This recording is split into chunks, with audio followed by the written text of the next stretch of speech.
Three more convictions related to the Galleon Group insider trading case. Zvi Goffer was Raj Rajaratnam's top deputy. He was found guilty on all charges of insider trading. His brother Emanuel Goffer also found guilty on all charges. A third man, Michael Kimelman, also found guilty just moments ago. Let's bring in one of our favorite legal analysts, Seth Berenzweig. He's managing partner at Berenzweig Leonard, and our Raj Rajaratnam expert. You were with us in that major conviction of the man believed to be at the center of all of this. How significant are these three convictions today, Seth? Well, I think it's very significant because it continues to demonstrate that what happened in the Rajaratnam trial was just not a one-off result. This demonstrates how powerful this fundamentally new prosecution technique is going to continue to play out on Wall Street and throughout the United States. This, again, was an instance of using wiretaps and aggressive prosecution techniques, and this was a unique case because for two of the three defendants, this was really over early on, in my view. The case was very compelling against Zvi Goffer and his brother Emanuel Goffer. The thing that is very surprising in my view here is that Michael Kimelman was also found guilty because the evidence against Mr. Kimelman was much thinner, and we can get into that a little bit, but the bottom line is that I think it's a very compelling example, once again, that the government is very determined. This is a new era of high-tech surveillance, and it just shows again how compelling and how resounding this speaks to the jury.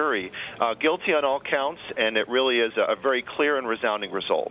And you point out your surprise at Michael Kimelman being found guilty. What's significant in there, as well as the fact that the government had offered him a deal in which he would not serve jail time.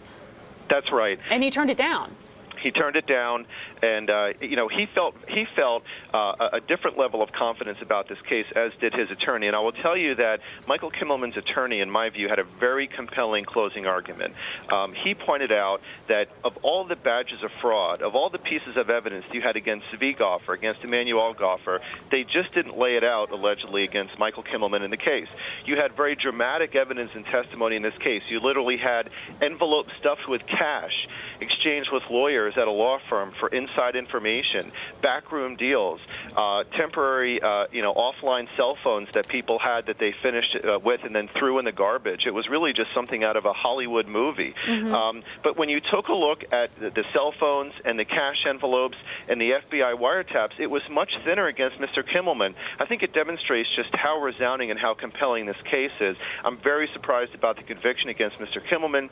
I'm not at all surprised for the conviction against the Goffer brothers. And Kimelman was accused of trading off tips that he got from Zvi Goffer. Zvi Goffer accused of getting these insider information nuggets from inside a law firm and then executing the trades. But talk to me about what this does for the man, really pushing full court here, and that's Preet Bharara. The government, another big win for them here. A huge win, and it's not over yet because in the same courthouse, in another courtroom, is another trial that's going on against an expert networking firm. This is a full court press by the federal government. This is a new era of enforcement, and they're really going on a full court press against insider trading, not only with regard to those that are engaged in insider trading, to use material, non-public information, but the government is attacking all of the pieces of the network that feed the insider trading network. They're going after the expert networking firms. That's a trial that's going on right now. We'll probably be talking about that verdict in the next 3 weeks. It's a full court press, and so far, for all the counts that the government has prosecuted, apparently they haven't lost on a single one. On a single one. Seth Berenzweig from Berenzweig Leonard, thanks for giving us your insight as we look at these three latest convictions coming just a month after Raj Rajaratnam was found guilty on all 14 counts against him.